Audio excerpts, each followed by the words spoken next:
going to Disney and Harry Potter. We're going to Orlando. Yeah, of course. I've never watched that. You should have said it. We're going to Harry Potter and. Yes. You and me both. That's it. You and me both. We're in the same club together. Yes. I'm glad to know there's somebody else in this world. Anti-Disney club. Are we live? Yeah. Okay. That was a very loud opinion. I'm so sorry. I've never met anybody else at this church besides my own family Welcome to that has never watched a Harry Potter movie or read a Harry Potter book. And now I'm just refusing. Just see if I can keep the streak going. Just just not going to now because I never have. What a hill. Listen, this whole world is So, going to have the here's same the amount deal. of Harry Potter. You're getting ready and to he's go. just choosing less joy. You're but getting the ready to same go to amount Harry of Potter, right? Have you ever been before? Oh yeah. Okay. So we went to the one at Universal in L.A. Okay. So we do all the other Universal stuff, and then we're like, well, we're here. We might as well do the Harry Potter stuff. And this is 7 or 8 years ago. This is when like my youngest was probably, he was in middle school still. So, but we don't know anything about. We know nothing except that there's somebody named Harry Potter, and we kind of knew. The one. Yeah. Yeah. Some like guy that. out there There's named people Harry. walking around like in LA, but in full robes and all that kind of stuff. Anyway, so we go walking in, That's a good story. and there's a train that's like busted through the wall for some reason, and a guy standing out in front of it, and there's people taking pictures of that. Yeah. And then, like, the big roller coaster that's inside, is it a castle or something? Okay. All right. So there's a huge long line for that. So we're like, yeah, we're not doing that. So we walk all the way to the end of the whole, thank you, Hogwarts area. We walk all the way to the end. I think there's like a little roller coaster that we rode, and we walk back. So maybe 10, maybe 15 minutes total, because we're like, we don't care about any of this stuff. We don't know anything about it. We know nothing. So, but I mean, it looks pretty cool in that, like, they have, like, shops and stuff, I guess, that look like stuff that you see in the movies or the book or whatever. I guess. Maybe Hogsmeade. I would I assume. don't know. Do you want to know? Hold on. look like But there'd be It's not even little the best part. pockets of people at different places, like just, a bunch of people with their phones out taking pictures, or different people, I guess, dressed up as characters, whatever, or like this certain doorway that everybody's gathered around or something. And so every time we saw that, Tyson would be like, "Hey, Dad." I'm like, "Yeah." He's like, "See over there?" I'm like, "Yeah." He's like, "I bet that's significant." I'm like, "I bet you're right, man. I bet you that I thing bet is that's important. I bet it means something." that was our whole thing walking through. Do you like know the name of it? Like which one it was that was important? No, Oh, no. It's just, where are there I didn't lots know of... anything about it. No, nothing. We saw a crowd of people and thought, "I bet something over there is important Very because there's a whole bunch of people there taking pictures," and we kept walking. The girls were young and they were all hanging out during that time. Didn't Megan go and bring back wands for everybody? Yes. Yeah. We Iconic. are such diehards that for Jenny's senior trip, Uh huh. it was all Universal. I remember that. The day before they left, they went to some crazy music festival. Yeah. That was outside that had no shade. And got sunburned. Literally had like 3rd-degree burns. Yeah. bubbles Yeah. On her Yeah. as we left, and still wore the full robe. Yeah. On the Yeah. sunburn like. Now, if somebody was to go to the process of making a whole Lord of the Rings thing, we'd be all over that. That is cool. There, Just as a kidding. matter of fact, there is a cruise that stops at New Zealand. And like, do like an excursion that's part yes. I don't want to climb all those mountains and stuff. Oh, Like, that would- you just don't want to I live, don't. Marshall. You know how much effort that would be? Holy cow. There are I haven't gone on Trek in a couple of years, and there's a reason why. There are mountain holes in your region that you can stay at. Yeah. Marshall, Yes. a good trainer. Yeah, I know you do. I know you do. I have no desire. Are y'all doing Trek this summer? I had Yeah. trouble getting Yeah. help from Randy's house. No, thank you. Am I? I have not been asked to go. Not been formally and asked. that's so. Whoa. He's had to go in the past of like, hey man, listen, we don't have enough people to drive the bus. Like, you gotta go. Yeah, the last time I went, I was the only adult that went. I had to go. Yeah, because Scotty and I both. Yeah. That's certainly not adults. Huh? Yeah, exactly. Yeah, exactly. How much adulting is that really? Let's be real. I don't know how much of an adult I was on the trip, but Gotta have fun. I had the license, so I got to go. Yes, ma'am. Are we going to do another bus trip to Branson? I don't know. Esther. Need to get. I have no idea. You got to talk to Lori. Was the one that organized that, so Lori. talk to her. Talk to her about that. I know I've talked to different people. We're all. Yeah, Remember how it was raining and then you took over driving? I do remember that. It was horrible. Raining at night, driving to Branson in the church bus, or driving home from Branson, I guess. Amen. That sounds great. It took us a little longer to get home than I anticipated, Marshall but was at the back of the bus, and when it was getting bad, next thing I know, he's right there up front. just riding shotgun with Scotty. He was doing fine. It's great. He did great. I was just up there with him. So, what are you doing? I forgot to. I thought that I had it on here, but I did not. Your notes, your fancy notes. No, don't There try to they touch are. it. Stop! Don't try to. Sorry. Okay, we're in Revelation chapter 8, and I'll be honest with you guys. I'm full disclosure today. I told you about the Harry Potter stuff already, so this is just confession day for Marshall. Brandon and I have not talked about this since last Tuesday, right? Right, but the reason that we haven't is because we had all the intention in the world to get through Yeah, chapter 8. yeah.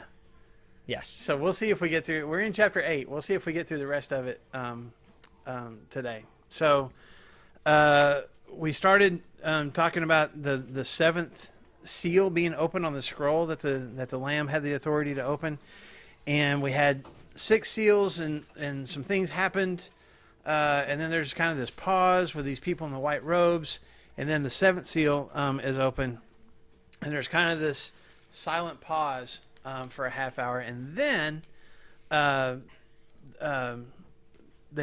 we have these 7 angels, and these 7 angels are given these 7 trumpets. And so that's what we got through, I don't know, the altar and the incense and all that kind of stuff last week. So if you missed that, go back on our YouTube page, go back on our Facebook page, and pick that stuff up, because we're going to go right back to the trumpets today. So verse 7 is the first trumpet that was sounded. We talked about this last week. There's hail and fire mixed with blood that's hurled down the earth. Nice. Burns up a third of the earth.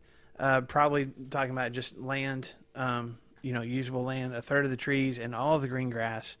And there's some similarities there to the plague of hail that was in Exodus chapter 9 when the Israelites, when God sent the 10 plagues against Egypt. And so then we just talked about, like, there's, and for all these different trumpets, we're going to kind of do this. There's all these different things that it could be representing. Okay, so some people think that it's a reference to a third of the Roman Empire being destroyed, which kind of I don't know if it's an exact third, but it kind of happened in the 400s. Some think that it's symbolic of the Jews being destroyed by the Romans in AD 70 or leading up to that. AD 66 to AD 70. You understand what I'm saying? The letters AD. I know it sounds like 86, like the number. 80-60. 80-60, Oh, 80-70. So yeah. I think I don't want to confuse anybody. So I guess I could say it the other way around. 66 AD After death. to 78 AD. It still sounds weird. It's supposed to be before. Common era. Mhm. BCE and CE. That's right. Okay. That's more So appropriate. 66 CE to 70 CE. That's because we got to get Christ out of. You got to take, because the whole BC and AD is all connected to Jesus. So you take that out. So it's common era and before common era. So BC is now BCE. AD is now CE. Just so you know. Anyway, if you ever read through something and it says that, that's what those letters mean. I don't know. Christ saying. is still the linchpin that separates both of those. Yes. So I don't know. I just Yeah. a thought. Just Yeah, that's yeah, right. honestly. So lots of different opinions about who's being destroyed or what's being destroyed, and I think both of us were of the opinion that no matter what specific thing we're talking about, it's a way for all these different things. You're going to talk about a third. It's not full destruction. It's not full annihilation. There's a third of things that are destroyed, and it seems like there's this common theme of it's not total. There is a significant destruction that takes place, a significant punishment that takes place, but it's not total. So anyway, we got to the second trumpet, which something that looked like a huge mountain was on fire, was thrown into the sea. A third of the sea turned to blood. A third of the sea creatures die, and a third of the ships are destroyed. And with the water turning to blood, that's similar to the first plague that was sent by God against the Egyptians back in Exodus chapter 7. And there were, fish that died. There's also, and I said this, I think is right at the end of class. This is where we finished our last part. We just got through. There's 7 trumpets. There's only 4 of them in chapter 8. So technically we got halfway through. Whatever makes you feel better. Yeah. But I did point out the reference in Jeremiah chapter 51 and verse 25 where God references Babylon, the kingdom of Babylon, as a destroying mountain that ends up being destroyed. He's going to set it. He's going to set that mountain on fire. It's going to be burned up and burned out. And so there's some imagery that John and probably some of his readers would have heard about before, even though I'm not saying John's not seeing this, but there's some imagery there that's common to both the Old Testament and the New Testament. So again, what are we talking about? Are we talking about the Roman Empire being destroyed? Are we talking about something that, future events where some people think that there's going to be a giant volcano and that's going to cause, pollution of water and poisonous gases and kill a whole bunch of people. You can make the science work. Yeah, there's a lot of different things that you can point it out to. Okay, but that's kind of where we ended last week. So now we're at trumpet number 3. Okay, and luckily things died down a little bit. It's a little bit easier to follow along with. I'm just kidding, because it continues to amp up. Yes, each one it seems like it gets a little bit worse. All right. Starting in verse 10. So we're in Revelation chapter 8, starting with verse 10. The third angel sounded his trumpet, and a great star, blazing like a torch, fell from the sky on a third of the rivers and on the springs of water. And the name of the star is wormwood. Or some of y'all, does anybody have a different word there, like bitterness? Something like that instead of wormwood. Does everybody have wormwood? Have a note that says bitter substance. Mm-hmm. I'm just saying there's not many, but some English translation of the Bible that actually use the word bitterness there, or bitter thing. Anyway, the name of the star is wormwood. Verse 11, a third of the waters turned bitter, and many people died from the waters that had become bitter. So, mine doesn't say anything until verse 11. Then it says the name is right. Yes. I was just seeing if anybody had a different name than wormwood, or a different word than wormwood. Even King James, because that's the language that Jesus spoke, was King James. So. Amen. Okay, so it's interesting. John says there's a star that falls from heaven, and by the way, there's going to be another star that falls from heaven in the next chapter, but we'll get there. But there's a star that falls from heaven, and it looked like a blazing torch. So what does that sound like? A comet, a meteor, some kind of falling star, falling heavenly body that falls to the earth. And then what happens when it hits? The water turns bitter. Okay, how much? We got a third again. A third of the rivers and springs of water, which the meteor / comet has a targeting system that only comes and hits the Bella Vista, the Bella Vista Springs and those kinds of things, but spares some of the other ones. Like it's had the one in the desert, man-made. Oh yeah, yeah.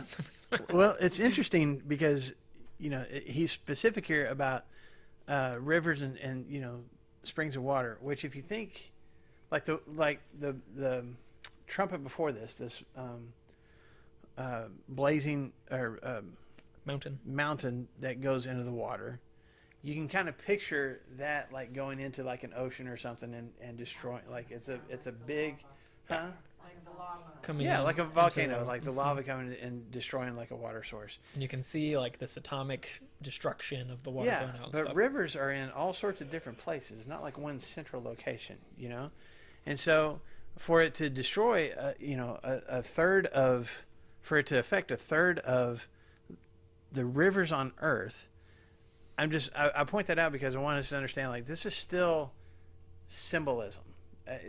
To me, this is one of those that is really hard to make literal. Like, there's going to be some kind of meteor that's going to come and just and affect Only those things. a third. Like, if we count up, which rivers are we talking about? We're talking about a third of the rivers. Is it all the ones in one particular part of the world?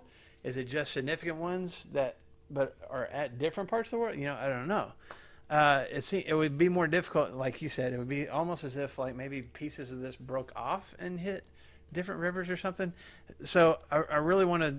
I think this kind of, to me, hammers home the point. This is all. Let's remember, this is visions, and there's. We have to be careful about trying to make literal analogies. To these different events that John is seeing. Yeah, there's a couple of ways. I mean, maybe many of us coming into this study have heard different things where it's like, well, Revelation is only literal. So everything right here, it doesn't matter if it doesn't make sense. The fact is that there's going to be a star that comes from heaven, which is obviously a meteor that only hits the springs and waters and stuff. And then you can it's literal. Then there's some people that say, on the other way, well, it's completely metaphorical. So none of this stuff is actually going to happen, and it's all just, I mean, not actually going to happen, but it's all only kind of in our heads, those kinds of things. And what's the right way? And I think it's something that's in the middle. But specifically, I think for what we need to focus on is why is the symbolism here? And this is for me. I took this class in high school that was about, it was a blow-off class. It was about like visual learning in the movies or something like that. I don't know. It was totally made up. It was. Let's watch Let's watch movies in class and then talk about, wow, why did you feel that feeling when you watched this movie? Like, this is in high school? Yeah, I was in high school. Yeah. Good So grief. we watched the movie Up. I don't know if you guys have seen Up and stuff too. In the what grade? 100. 100%. We watched A+. movies. But no, I was studying the Greek of my Bible as we were doing all that. But so in the movie Up, what they were doing, it's all about symbolism and about feelings and stuff. And so in the very beginning, this is the scene where this old man loses his wife. And whenever he's with his wife and living this life, the colors are vibrant, everything is there. And then there's this slow, like 30 seconds where you see that she's sick. And then there's a funeral, and then you see all of the colors get really muted. The music is very slow, and he's very slow. Everything's kind of gray and all of that. And they're like, listen, the reason that they choose all this stuff is to communicate what they're not communicating with words. And that's something that John is doing here, is he's communicating both with words, but more with visual imagery that's supposed to sink hooks into our hearts and into our emotions to be like, ooh, yeah, this is bad, but like, wow, looking at these visions and looking at the terror of some of these things, supposed to sink hooks into our emotions, and like draw out some emotions of how terrible. I mean, look at that. It says at the very end, a third of the waters turned bitter, and many people died from the waters that had become bitter. I mean, that's like, oh, and a third of all the rivers, and before that, everything is made into blood. Like, all this stuff is supposed to grab your emotions by the throat almost and shake it up a little bit and be like, hey, let's look at these things and investigate them a little bit further. So I don't think it's all literal. I don't think it's all symbolism. I think that it all means something, though. Yeah. So let me dive in a little bit more to what actually happened, and Brandon can tell us what it means. Okay. Oh, nope. That's all right. That's all right. Excuse me. So I got 100. He got 100 in that class, so he knows all the answers. So you got the star that's called wormwood, and if you go back to the original, ancient Greek here in Revelation 8, that word is the Greek word for a bitter root or a bitter plant. Okay, and there's I think a specific one that like botanists and folks say like it's this one. I don't know for sure, but it's similar to the Greek word is similar to the English word for absinthe, which is a bitter plant. Or absinthe. Absinthe. ABSINTHE. which honestly is used in a lot of bars to make certain cocktails out of nowadays because it's got like Do they a literally call those bitters, or is that I mean, there's a bitters, different- but there's specifically absinthe that I see. Okay. absinthe based drinks that they make that have kind of a bitterness to them. Anyway, or so I've heard. Yeah. That's what my study revealed. It's a little wormwoody. Yeah, make me a wormwood. Okay. Coming right up, Pastor. Come up with the recipe. You'll probably- That's right. Hey, man, I need to come up with one. Okay, but I have a question about Okay. that. Because back in, when the third star fell, the sea was hit. When the second trumpet Yeah. was blown? The second angel was the one that Blew the trumpet, and the huge mountain goes into the sea, and the sea is turned to blood. Is that what you're talking that's about? what I'm talking Mm-hmm. about. And a third of the living creatures in the sea died. Mm-hmm. And a third of the ships were destroyed. Mhm. But here, it's the rivers and streams. Mhm. You would think all the water would have, why did he divide up rivers and streams from the sea? You would just think it would have been in it, and a third of the water was destroyed. I have a guess. That's a good question. Let you go. Go for it. I have a guess. I would think that, how much food do we eat from the sea? Well, on special occasions. Morgan and I went on a date and we ate lots of food from the sea last Friday. But then what more of our food comes from the springs and the rivers and stuff too? I think that it's almost like, okay, I guess you could do, if you just had one, I could just like take a third of the waters. That makes sense. I wonder if it's almost like salt in the wound of like take away the sea, and now even the springs that come forth from the ground, like in Bella Vista, those aren't safe either. I'm taking those away too. The salt water, the seawater is not drinkable. It's not usable Right. for humans. Mhm. The rivers and the streams produce water that can be drank. Yeah, at least those were spared. Oh no. And Mhm. yeah, Mhm. but it just seems to me, I don't know. I just kind of wondered. Thought maybe you knew, Brandon. My grade is going down. Yeah. So 100. to piggyback on what Brandon was saying, and I think we mentioned this last week, but each one of these, at least these first four trumpets, seem to affect kind of the livelihood of people, especially in this time, in ancient times. So the first one was about, the plants and the grass and things like that. Where do we get our fruit? And part of our livelihood comes from the land. So a significant chunk of the land was destroyed. The second one, with it being probably more like the sea. Now, in the Jewish culture, Jewish people didn't really, they had a history of being kind of scared of the sea. They weren't maritime people. The Mediterranean, which if you look on the globe is really not a huge significant body of water, but to them it was massive. It would be like the Pacific to us.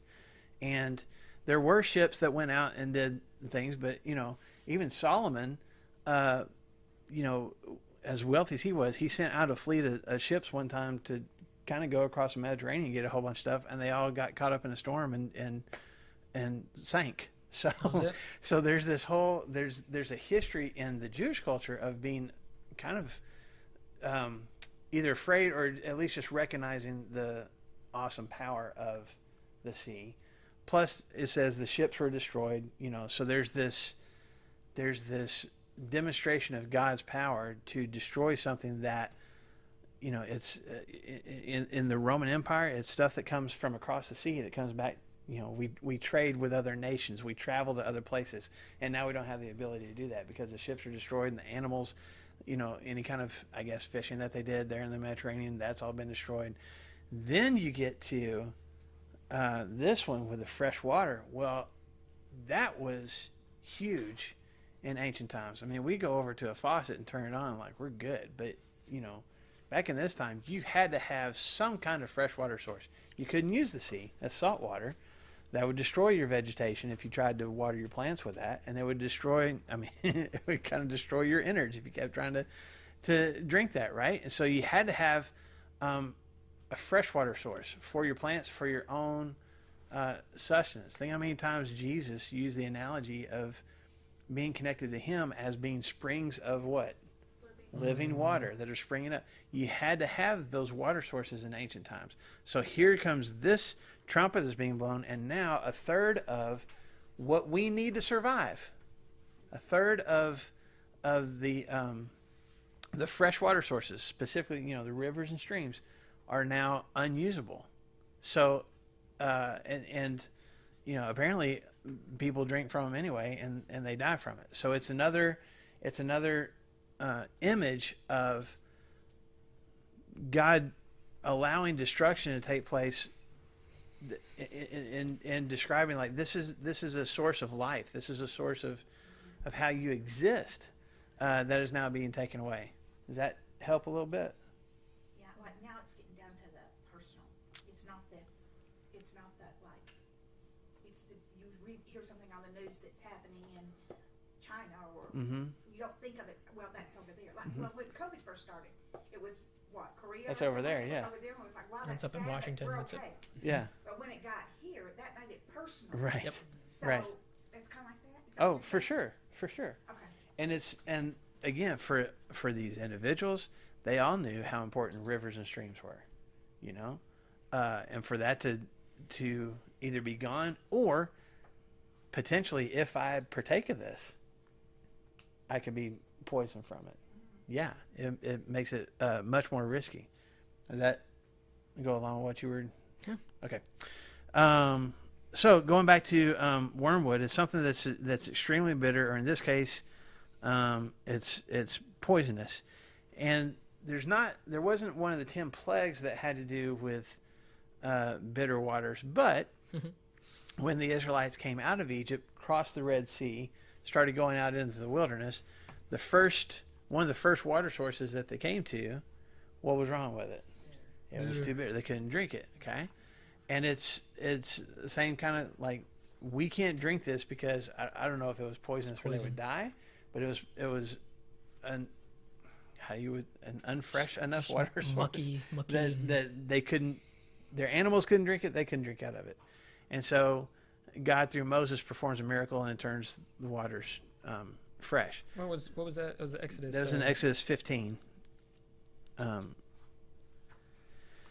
then there's several different times in the Old Testament prophets where God, and I know I keep referencing back to these Old Testament prophets, but I think it's important for our context here. This isn't the first time that God is allowing these kinds of things to happen. When God was upset with his people for worshiping idols and for being unjust to people within the kingdom, all the different things that we talked about when we were studying the prophets, that God was upset with his people about. One of the punishments, he talked about, I'm going to send a nation against you, or I'm going to cause famine to come so you can't grow your crops. I'm going to allow these different things to happen so that you feel some consequences because of the choices you've been making. One of the things that he referenced multiple times in the Old Testament was he was going to cause his people to have to consume bitter waters. Okay, it's one of the and if you go to, I don't want to Bible nerd too much on you guys. Get into it. There's a thing called the Septuagint. Anybody ever heard that word before? If you don't know what the Septuagint is, the Old Testament was originally written in Hebrew. The Septuagint is the Old Testament, but just in Greek. So it's the same kind of Greek that the New Testament was written in, but it's the Old Testament, right? So this word here in Revelation chapter 8, when you go back to some of those Old Testament references where God says, I want to have you consume bitter things, it's the same Greek word that's used there. Does that make sense? Okay, so it wouldn't be completely foreign, again, to John or to some of his readers to have this imagery of having to deal with bitter things. I'll give you one quick example. It's my fault that we don't get further. I'm just going ahead and acknowledging that now. Jeremiah, excuse me. Jeremiah chapter 9.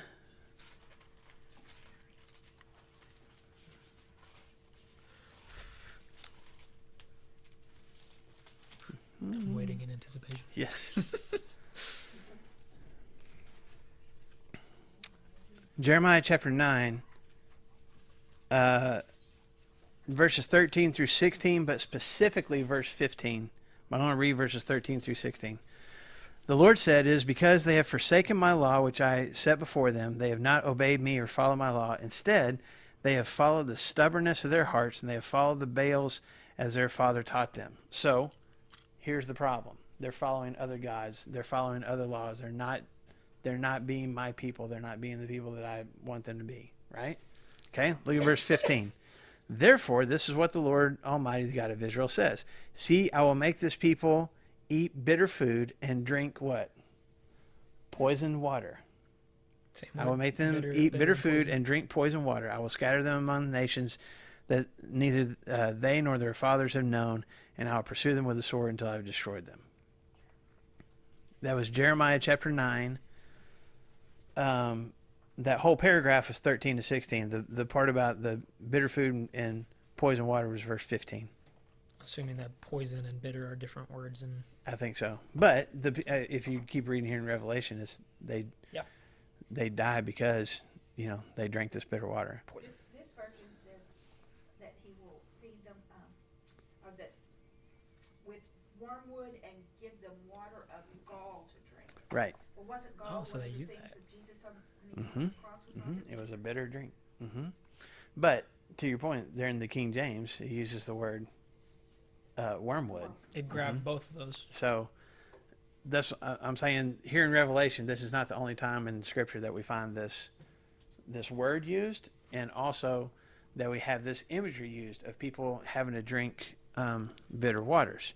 So, what does it all mean, Brandon? And while you're answering, I'm going to turn on the air conditioner. Dadgummit, he's literally leaving.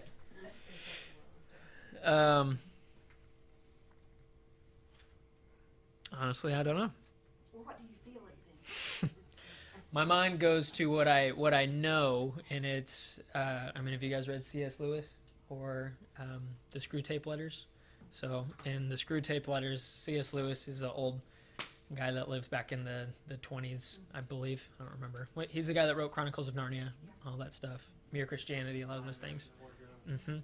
And so in his book, the Screw Tape Letters, he writes it. It's an interesting, very interesting and deep book, but he writes it from the viewpoint of two demons that are talking about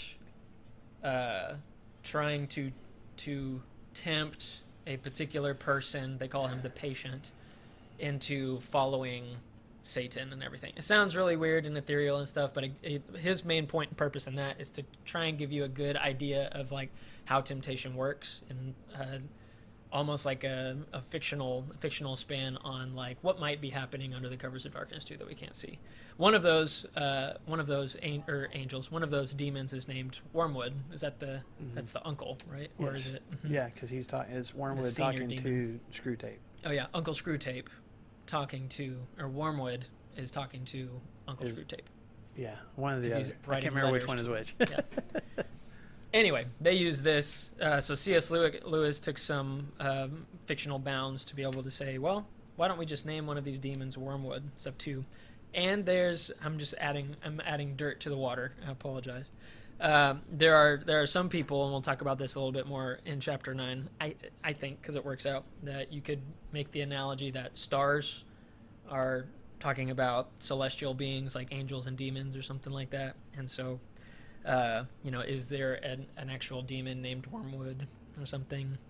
Maybe not. We can talk about that more in chapter 9. Isn't that kind of stretching it? Yes. A little bit, yeah. Yes. That's yes.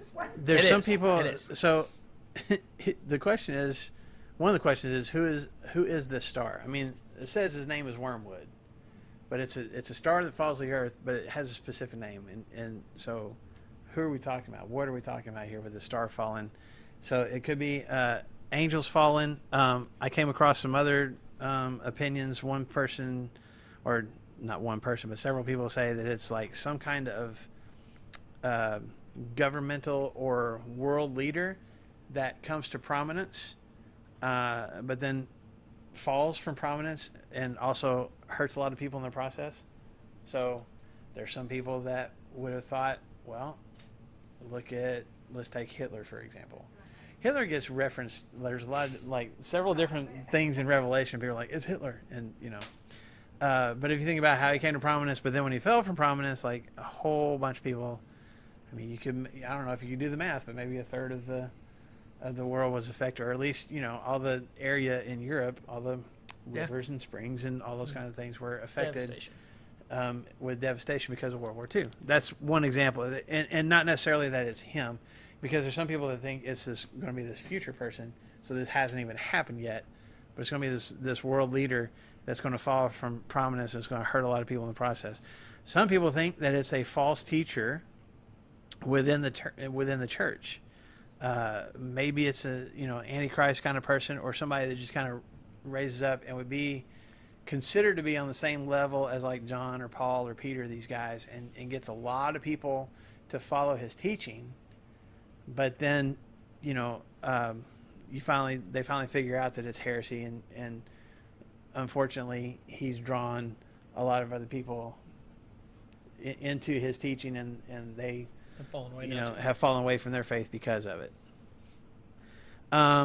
There's also some that again, if you're thinking about this, about Revelation either both being written before and describing events around the Jewish wars and the destruction of Jerusalem, that this was part of, which is true, this is part of what the Roman soldiers did as they came into the area of Jerusalem. They, would, especially around Jerusalem itself, they dammed up water sources so that people couldn't get water. And so it's just kind of referring to the water sources around Jerusalem and around Judea being corrupted or even cut off, and obviously all those people in that area who died in the Jewish wars, that this is a reference to that, and that it was, I can't even think of the general that was in charge of all that. Anyway, that's terrible. Is it? It is. It's awful. that this wormwood, this star, is coming down and destroying Jerusalem and its inhabitants, and part of the process of doing that is destroying all the water sources. So feel free to take your pick to believe in any of that. Again, I don't know what specifically God has in mind as he's presenting this imagery to John.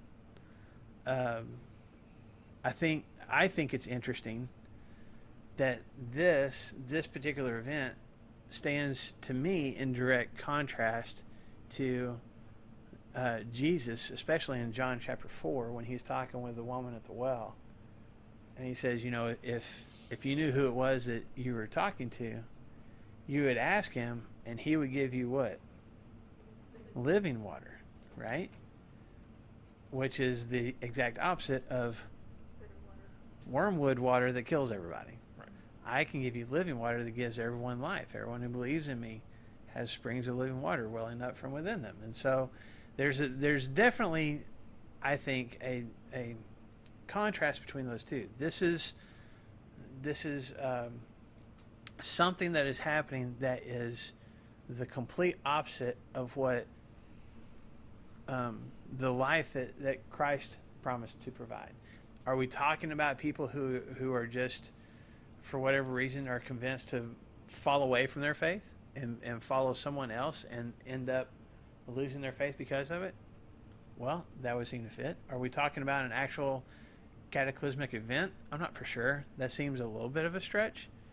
Are we talking about just some imagery to describe, some destruction that takes place? Maybe so. So there's your definitive answers for this. Doesn't it seem like, because it's so vague, that it could be trying to impress upon whatever generation is reading this, whatever group of people is reading it, it's going to be bad. Yes. And so it's like, instead of saying specifically the Pacific Ocean is going to be turned, whatever in your time is great and powerful. Mm-hmm. Whoever is in power. Some people, I'm old, so I remember when people thought Khrushchev was Mm-hmm. this guy, Yeah. I mean, there's been So maybe it's just kind of to let imagery that you can apply to whatever time period.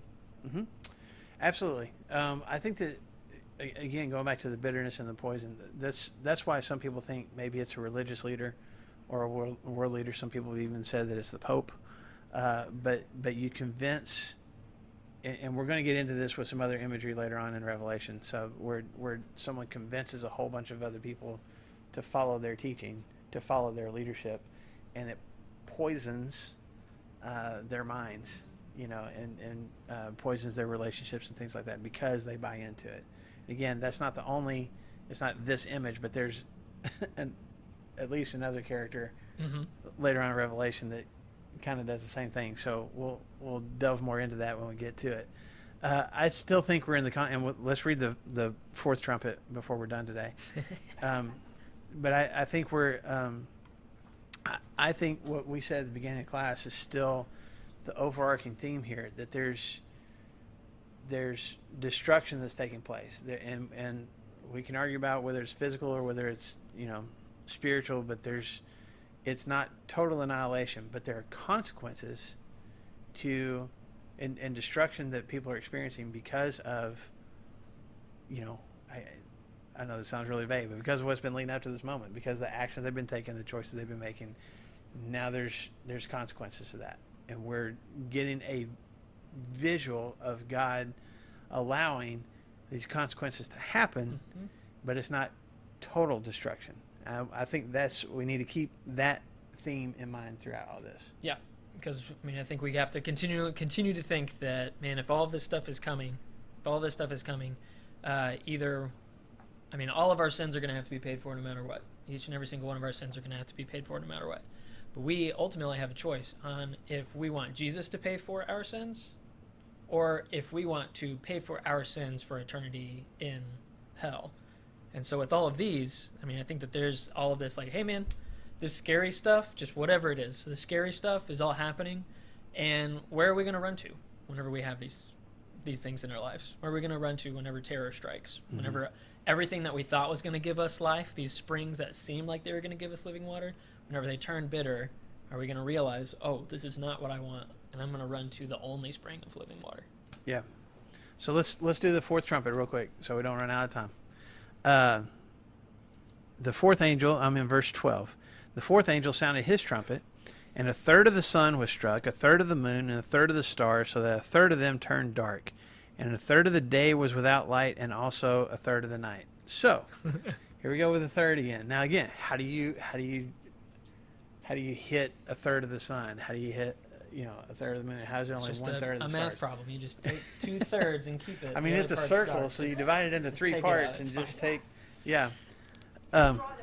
Yeah, you can draw it. That's right. We can see it. It's interesting to me that there's no, like, it was struck, but it doesn't say what it was struck with. Like, was there another celestial being? Was it like just some kind of force caused, a chunk of the sun and the moon and the stars to be destroyed, or at least to turn dark? Okay. And remember what's been affected so far. We've had the earth, the seas, the rivers, and now the lights. This is everything that happened in Genesis 1. All of it is unraveling, and all of it is being undone. So every good thing that God has done, every part of that is being ripped from its seams. I'm so glad you brought that up, because that was something You're welcome. we should have talked about earlier. It was besides the analogy to the comparison to the different plagues. Think about the creation process. God draws back the waters and creates the sea and the dry land, right? Now a significant chunk of the sea and the dry land have been destroyed. God creates the rivers and the fish and the trees. A third of those things have been destroyed. God creates light, puts the sun, moon, stars in the heavens, right? And now a chunk of those have been destroyed. So yeah, it's everything that God created. And after God created all those things, what did he say about it? It's good. This is not good. Like it's undoing of all of that. Yeah, it's the at least partial destruction, it's the falling apart of all those things. Also, because he specifically mentions that part of the day and part of the night are both without light. Again, going back to your ancient times, they didn't have street lights, they didn't have porch lights and all that kind of stuff. I know, like we mentioned, trek a minute ago, but when we're out there on the mountain and it's cloudy, it's dark, man. There's like when you have no lights from the city, even a city nearby, like even if you lived out in the country, there's still kind of a little glow out there. Or maybe you got some kind of a porch light or something. And back in ancient times, especially, like if you didn't live in town where they might have some big lamps on certain corners of roads, yeah. For the most part, when it got dark, you stayed inside because it was dark. Like there was no light out there. So it's something else that people need to survive. They need light. These plants need a certain amount of light to survive. We need a certain amount of light to survive. Animals do. And now a significant portion of that has been taken away. It's also similar to the plague of darkness. That is one of the plagues that God sent on the Egyptians. That's in Exodus chapter 10, where the Egyptians were in darkness and the Israelites weren't. This is the second time that we've seen the darkening of the sun, moon, and stars. That was also in Revelation chapter 6. That's another callback to could the seals and the trumpets and the bowls all be the same thing, describing the same event, talking from different perspectives. And then there's also Old Testament references that specifically mention a phrase that we've already talked about called the Day of the Lord. But Joel chapter 2 and Amos chapter 5 both talk about the sun and the moon and stars being darkened. And so we see that imagery here. So again, it's not completely unfamiliar imagery to John or probably to his original readers. All of these things, they're so abrasive for us to read because we don't read this stuff. We don't think about these things. But we have to remember that although this is written for us, it's not written to us, remember? And so these churches, the original audience that's going to be reading these things, that's going to be reading this blessing, reading this encouragement, there's some disconnect between us and them because I don't think that they would read this and go, I got no idea what any of these things are, like we do, because we have to work very, very hard to think of 4 different options for what this star could be, and who knows if any of those things are true. We can't, Revelation and all of these things, it can't mean to us what it didn't mean to them. I hope that makes sense. Yep. Like, we can't say, oh, yeah, well, a third of the day and the night, well, it's aliens. Like, those things, that's not even a thought. I don't think, at least, that's. I haven't come across it. Maybe it is. Let's just throw it in there, okay? Everything sounds good at this point. But it can't mean for us what it didn't mean to them. And so I think for them, remember, these are not theologians. These are not biblical scholars.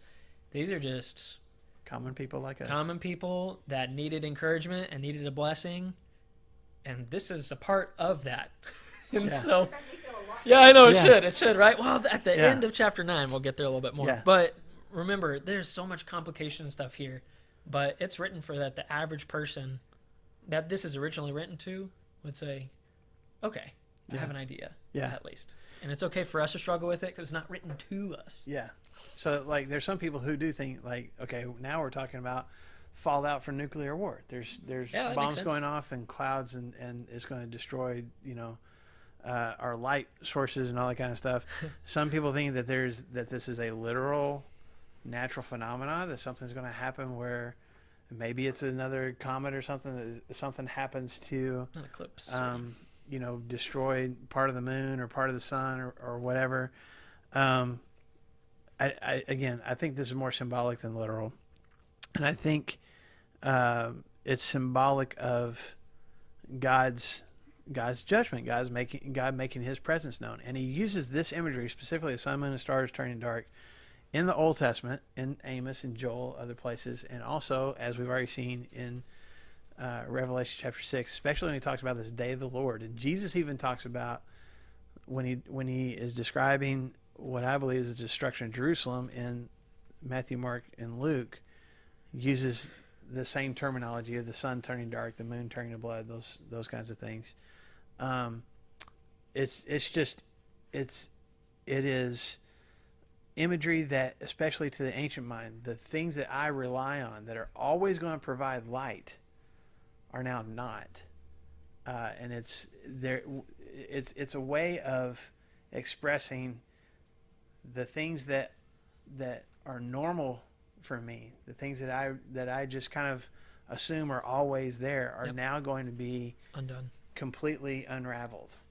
And I think that's what is happening here with the sun, the moon, the stars, and this darkness. And the other piece of that, this is me. I'll just throw this out there, because I don't remember if I came across somebody else or if this is my own thing. So I'm gonna claim it as my own, but I may have gotten it from somebody else. Yes, if it's good, if you like it.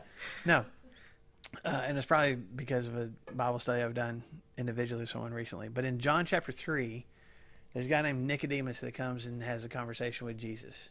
Okay, and one of the significant things about that is the time of the day when Nicodemus comes to talk to Jesus, which is when?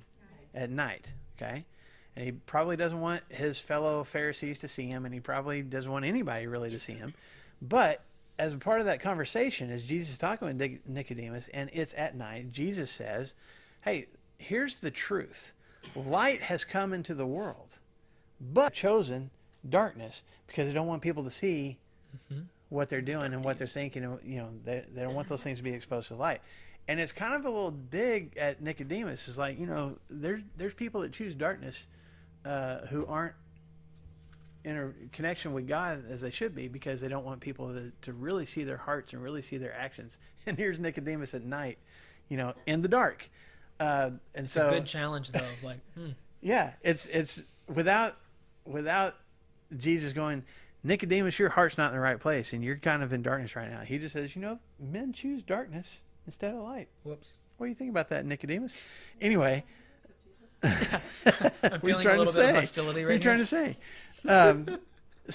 But think about that as Jesus makes a specific, John himself in his gospel, both in chapter 1 and chapter 3, as Jesus talking about this, refers to Jesus as a light. Light gives life. Light, we're living in darkness when we're separated from God, and Jesus came as light to the world, right? So here we are again when this trumpet is blown, and now light is starting to be taken away. There's a separation once again between God, Jesus, and people who have, I'm thinking, chosen to walk away from him. Does that make sense? I think that's part of this is just me, I think that's part of the contrast being demonstrated here too. Yeah. Anything you want to chime in on there? No, that's all that I had there too. Okay. So then, because we got a few minutes left, let's finish this chapter, because those are the first 4 trumpets. How many are there altogether? 7. Okay, so we got 3 more to go, but they're in the next chapter. So look at this last verse, verse 13. As I watched, I heard an eagle that was flying in midair call out in a loud voice, "Woe, woe, woe to the inhabitants of the earth, because of the trumpet blast about to be sounded by the other 3 angels." Okay. Not whoa, whoa, whoa, because a third of the earth. But there's worse things on the horizon. Yeah, and if you're watching online and not reading along, this is a different woe than like whoa, horsey, or whoa, hold on now. This is WOE. This is the word for immense grief. I am in extreme sorrow because of what I'm experiencing right now. Okay, and he says it 3 different times. Says that word 3 times. Now, just spoiler alert for the next chapter that we're going to go into. He's not just saying it just because it is that much grief that he's offering. Actually, you get into chapter 9, as we read through these other 3 trumpets, John's going to specifically say, okay, that was the first woe. We got 2 more woes to go. So like there's an attachment like of these 3 marks. words, of these 3 expressions of grief to the next 3 trumpets. Does that make sense? Okay, and that'll be more clear next week when we get into that chapter. But we've had a third of the earth pretty much destroyed, right? To this point. third of the land, third of the trees, third of the sea, third of the rivers, third of our sources of light. And then this eagle comes flying around and says, okay, this is all bad. And we are grieving, but not because of all the destruction that has happened so far, but because of what? What's about to happen. It's about to get worse. Okay? And there'd be part of me that'd be like, hold on now. I think this is bad enough. And there's like this anticipation of no, it's going to get worse. And that's not the only time that God has done that either. We talked about that in our study of Habakkuk, where bad things are happening to God's people because of the consequences to their own choices. And Habakkuk cries out to God, how long, O Lord, are you going to sit around and do nothing? I'm paraphrasing, while evil people keep destroying your people and keep having success. And God's answer is, yeah, it's going to get worse. Hold on. Yeah. Don't ask questions you don't want the answers to. Rest. Just go back and rest. Yeah. Yeah. So you got kind of that same imagery right here. So John has witnessed these 4 trumpets, and now he knows something is about to get worse. Okay. And just so you know, the 7th trumpet isn't even completed until the end of chapter 11. Yeah. So we got a ways to go to get through these trumpets. Where's the eagle? In verse 13 of chapter 8. Now, some of y'all might have a different word than eagle. Does anybody have a different word than eagle? Mine says, and I looked and I heard an angel flying through the midst. Yeah, mine. An angel. Oh, how about that? Well, I was trying to figure out Yeah. what eagle. So there's some translations that say angel. The actual Greek word is just the word for a bird of prey. Not specifically an eagle. As a matter of fact, in Matthew chapter 24 and verse 28, where it says, I'm paraphrasing, but basically where there's death, the vultures will gather. Oh. Vultures, same Greek word, huh? Vulture Greek is a word. lot more. I like that word better for here, but I don't Yeah. like it in general. Yeah. So the 4th animal being the eagle, what's that word? That's what I'm saying. The Greek word for eagle, I didn't write down the actual word. It's just a bird of prey. So you could translate here in verse 13. You could translate it as eagle. You could translate it as vulture. I'm not for sure why, to be honest with you, there's some translations that translate it angel, because that's not the it's not the word for angel or messenger that's different used here. text Why that they're does it using. say angel instead of eagle? Where am I going to find eagle? I don't know. Some Different translation. I don't know why some it got translated that way. translations use different source materials too. So there could be James said angel too, I believe. Mm-hmm. Yeah, but It may. I mean, we could get into it. It may have been. But all of a sudden you said eagle, and I thought, where'd that come Yeah. from? Where's the eagle? Yes. Why doesn't it just say bird of prey? If that's what the I don't know. sounds great. It's like pick a word. I don't know. Like Less I'm not words. asking you Yeah, specifically, but why did they choose eagle? Why didn't they just say vulture? It's because it stands for the United States.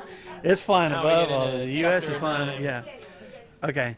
Starting to get bad. I feel like honestly, the concept of like a vulture or something like that I like that is better. more appropriate and fits better because it is circling, which is what vultures do when something either has or is about to die. And this bird is circling, but it's crying out what? Woe for what is about to happen. There's more destruction that's going to take place. What do these birds of prey do? They show up where there's going to be death and destruction.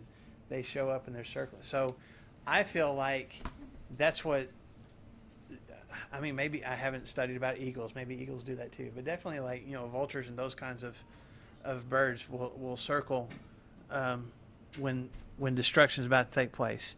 Well, eagle does, like, you can see them when they're watching and then they grab a fish. Yep. Yeah, but usually they go for the live creatures that are moving. it's the vultures are like something's dying. Let's circle it. Go ahead. Atios? A-E-T-O-S? I don't know. I didn't look. I mean, I looked it up, but I didn't write it That's down. what blue letter says. Sounds good to me. Blue letter says. It says, and an eagle, since eagles do not usually go in quest of carrion, this may be a vulture that resembles an eagle. Yeah, it's So- it's the Our Greek word translators is made a just decision. kind of like a broad like bird of prey. It doesn't have a specific bird in mind. I don't know why you're saying. So Laurie, the translators were like, well, I know a bird of prey. Yeah. Yeah. It's like, yep. Yeah. Well, I'm wondering if there's something like in the Latin version of the Bible, Vulgate. if there's a Latin word that translated better towards. Strong's Go. concordance. What does Google say? It says For this word? King James Version did a marvelous job for their That's day weird. with a couple of dozen manuscripts available to them. But since then, we've rediscovered thousands, including Okay, dozens I'll have to look it earlier, up then. more reliable. Yes. So it's just. Yep. And So, then they said even when they updated it, they just updated the words, but not they didn't Correct. update the original manuscripts. Yeah. yeah. But then Where there's good stuff that can be taken from both of those things. she's but- got the Greek word for angel. As according to that word? Strong's, as that word. I don't know. I'll do some more study on it. Overall, I mean, basically, here's the point. There's bad stuff coming. There's worse stuff coming, I guess I should say. Can I read one last Go verse ahead, for us please. to finish it? Give And us it's in give us chapter something 9. good. It's in chapter 9. It says this in verse 4, chapter 9, verse 4. It says, it's talking about some other bad things that are about to happen. It says, they were told not to harm the grass of the earth nor any plant or tree, but only those that did not have the seal of God on their foreheads. And this Does just anybody kind of remember we've talked goes about back people? to the protection. We talked about the people before this chapter, before the trumpets and stuff. The people who had the sign of God put on their foreheads. That I belong to God. Yeah. So do So- we need to be afraid of these kinds of things? That's the blessed part that we'll end class with today. That even if all this destruction is happening, if we've got our connection with Jesus, we don't have to fear it. Even if we don't completely understand it, we don't have to fear it because Ultimately. we're marked We're for good. Him. Mhm. Okay, good stuff. We'll get to the worst of the 7 trumpets next week. So excited about that. How bad can it get? Oh, we'll find out. Oh, it can get bad. We'll find out. So I'm going to try again. join us next week. Thank you, guys. But I'm still saying, why is that saying there, angel? Well,